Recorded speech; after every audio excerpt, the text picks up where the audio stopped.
This is Karen with newclevelandradio.net, and it is time for another wonderful podcast with somebody who I think you will all enjoy because she is going to be part of this wonderful celebration at Caffe Lena this week. And we just spoke to one of her compadres who's part of it. So Elizabeth Clark is here to join us on behalf of Leighton Promotions. So Elizabeth, I've talked to Michael, I've talked to Jude. I heard why they got involved, what this project means to them. And I'm curious the same information from you because as great as this project is, it has to be a heavy-hearted project as well. Mm-hmm. Yeah. Yeah. So tell us, how did you get involved? Well, I got involved with Sage Arts back in the very beginning before they were Sage Arts. It was really just an idea in a room that Colette Ruoff was bringing to the Hudson Valley to begin working with elders in ways where we tell their stories through music.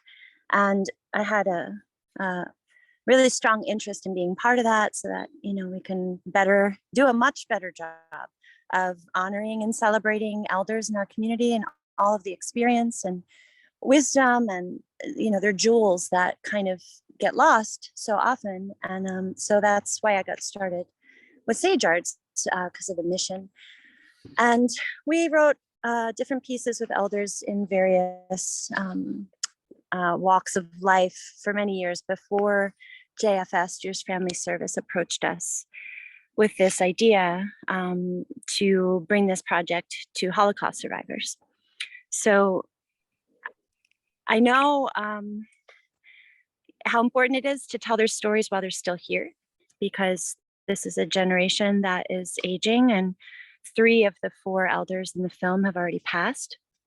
The one remaining from that film is Tibor Spitz, who I saw yesterday at his art opening in New Paltz. He's a wonderful painter. And it'd be heavy, but because we were going into it with music, I had a lot of faith in that, being able to carry anything. It's a very mysterious kind of force, how music works and how powerful it is and how it changes us and lifts us up and helps us grieve and all of these things. So because that was the tool that I was going in there with, and also learned that my elder Frida Gorwitz shared in a love of music and was a singer. Eventually I learned that information. That felt like it was going to be all right. But yeah, how do you go into that?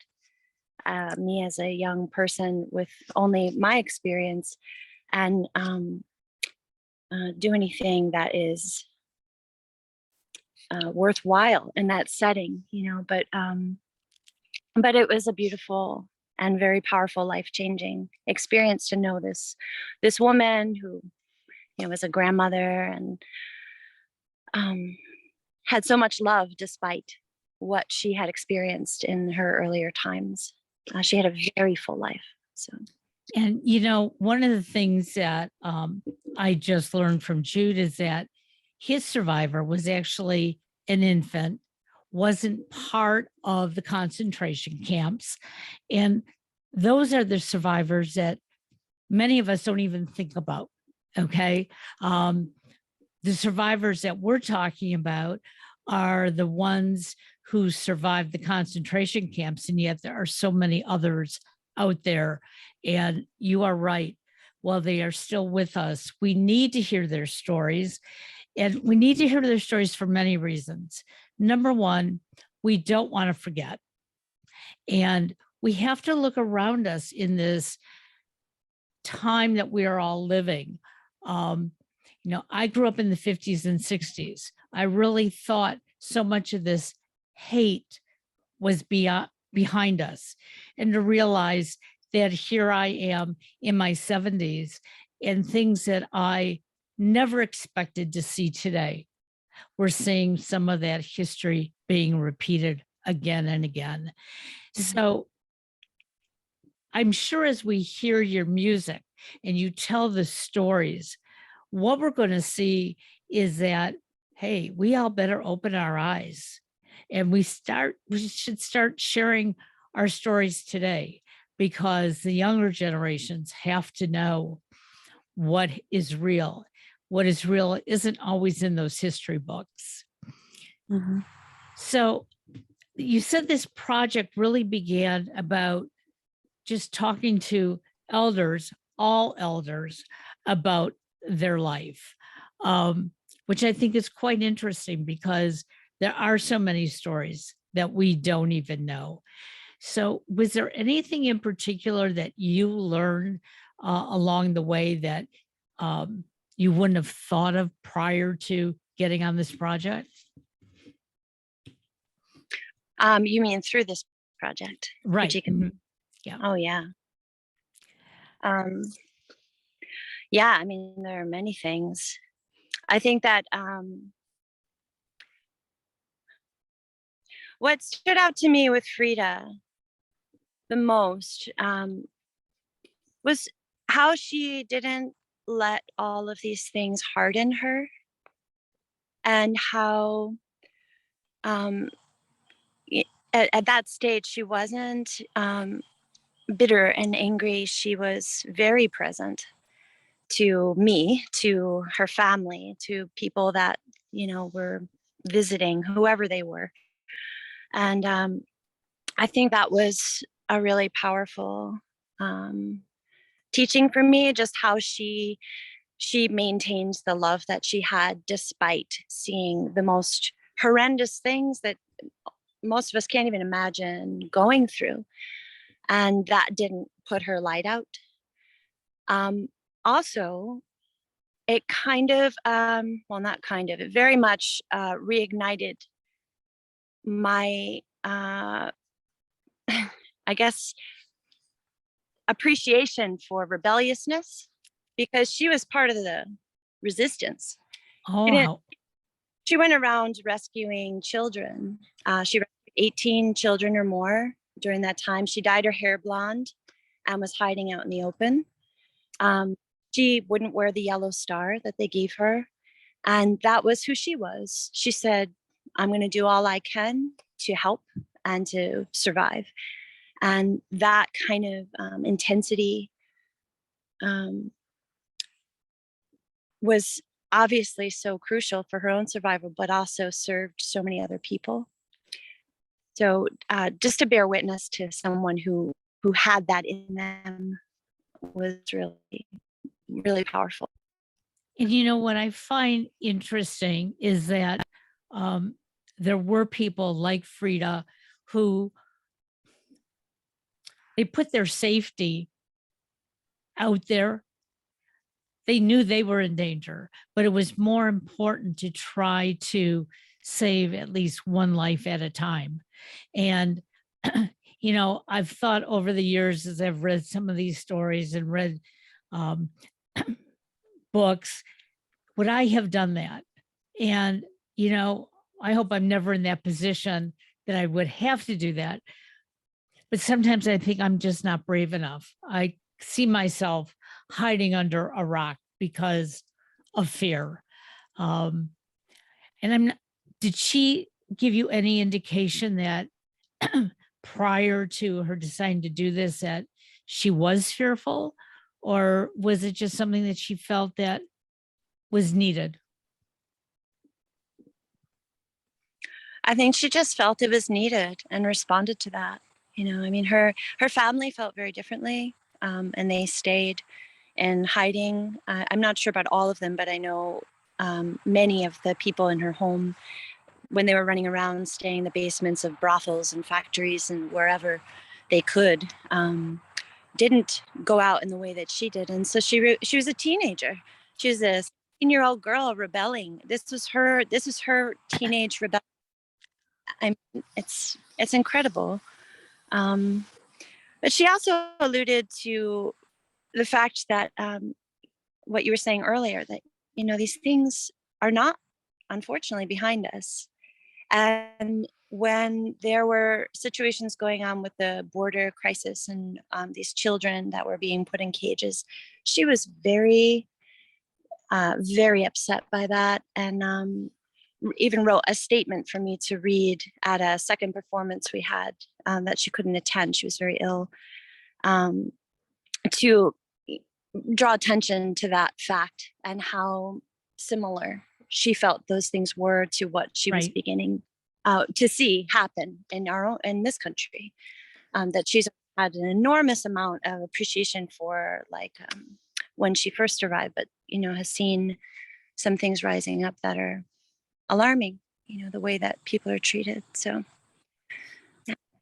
So we know that she was hiding out in the open. Her family was not. Did her family survive as well? her brother was killed. Her father was killed. So her mother and her sister and one of her brothers survived. But a lot of her grandparents and I forget the amount of people. I think something around 70 to 80% of the people that she knew were gone by the time things ended and they were liberated. And for most of us, that is just unimaginable. And yet it continues to happen. And we see that every day. And we've seen it happening in Ukraine as well. So one of the reasons I wanted to do these podcasts is I wanted to remind people that, we can't let history keep repeating itself, especially when it's about evil. And we have to be kinder to each other.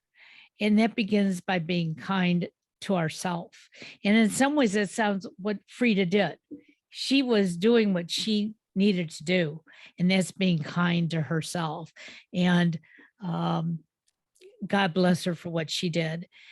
So tell me a little bit about the song that you wrote, because you were each given somebody to meet with. Frida was your individual. So how did her story impact your music? Well, her life could be an opera all by itself. And she had very distinct stages of her life where when she was in Antwerp and all of the heaviness that was there. But then they left on a boat with 650 brides on this boat called the Admiral Goethals. And she said that could have been like a comedy opera in itself, with all of these women on the boat singing cabaret at night. And she had a lot of joy talking about that transition to come to America. And when she landed here, she had children and was married and ended up being friends and involved with this entire art music movement. She was best friends with John Cage. She was hanging out in Captiva with Bob Rauschenberg and artists like Jim Rosenquist. She was spending time with Martha Graham and went on a date with Andy Warhol. I mean, she has had a very colorful, middle section of her life that made its way into the piece. And so what the song ended up becoming was a 3-act mini opera that's about 10 minutes long. And the first portion is taking place in Antwerp, and it's the heaviest part of the song for sure. But we built this boat for the stage that was full of all these brides from different countries, and wheeled it across in the original performance anyway, to bring in that moment on the Admiral Goethals. And so that's the second act, and the third part, which brought us to the present moment of Frida's life, is where Frida sang that part of the song herself. So she was a coloratura soprano in her day, and it made the most sense for the present moment to be represented by her. And she was, she agreed to sing this last scene, and it was very beautiful in the live show for her to stand up there in this beautiful blue dress that she had and sing to over 500 people in that audience, including other survivors and her children and grandchildren. So that's kind of how it, that's what it became.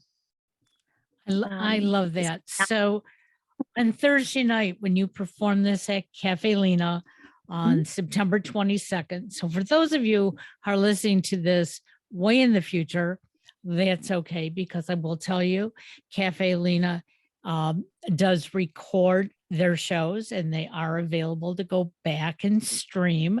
So you can always do that. But what's the name of your songs? When, what can we expect? Well, the piece that me and Frida wrote together is called Frida's Opera.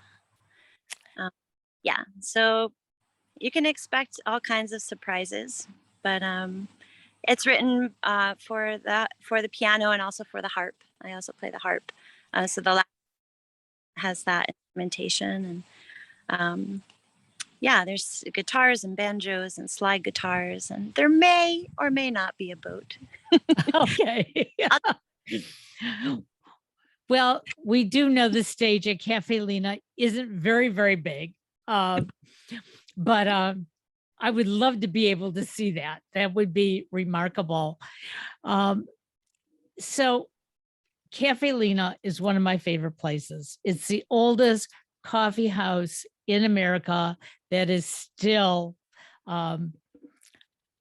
welcoming artists and just producing some beautiful music. Have you ever performed in the past, or is this your first time? No, this would be my first time. I think many, many years ago, I did an open mic there.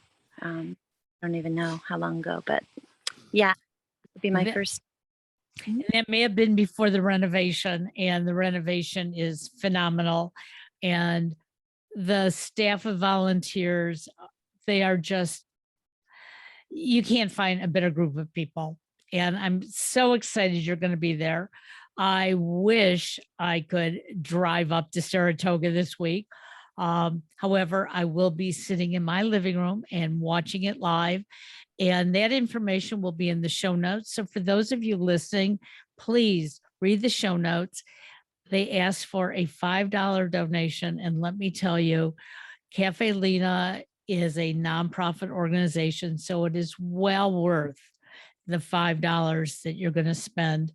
And this music just sounds remarkable, Elizabeth. I can't thank you enough for participating and sharing Frida's story with us. And, we shall never forget. Yeah. It's an honor to have known her, and also just to keep her story being told, especially in this way. And I think she would be really happy to know that we were continuing with this. So, well, thank you very much. And for those who aren't watching this on YouTube and are listening to it recorded on our other streaming platforms, I want you to know Elizabeth brought the outside into this. She is in a beautiful park forest setting, and I just can't stop smiling. And I know I got to get outside the rest of the day. And I think that's what I'm going to do. Thank you so much, Elizabeth. Thank you too. Appreciate it. Bye-bye now.